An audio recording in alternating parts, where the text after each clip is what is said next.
करटक की अनुमति पाकर दमनक उसे प्रणाम करके शेर पिंगलक से मिलने के लिए चल पड़ा।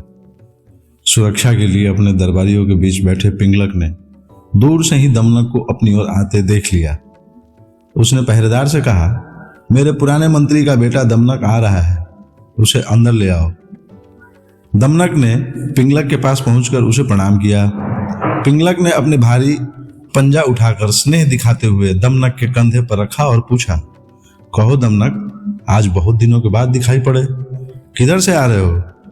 दमनक बोला, महाराज, हम तो महाराज के सदा से ही सेवक रहे हैं, हम आपकी सेवा छोड़कर कहाँ जा सकते हैं?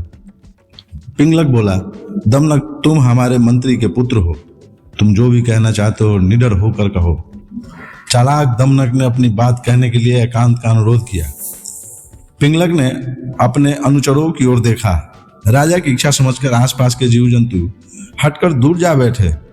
एकांत होने पर दमनक ने बड़ी चतुराई से कहा, मालिक, आप तो यमुना के तट पर पानी पीने जा रहे थे, फिर अचानक प्यासे ही लौटकर इस तरह चिंतित होकर क्यों बैठे हैं?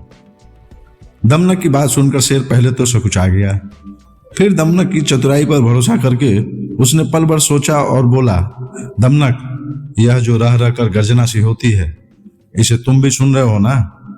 सुन रहा हूं महाराज, बस इसी के कारण मैं चिंतित हूं। लगता है इस वन में कोई विकट जंतु आ गया है, जिसकी गर्जना ही इतनी भयंकर है, वह खुद कैसा होगा? इसके कारण मैं तो यह जंगल छोड़कर कहीं और चले जाने का विचार कर रहा हूं।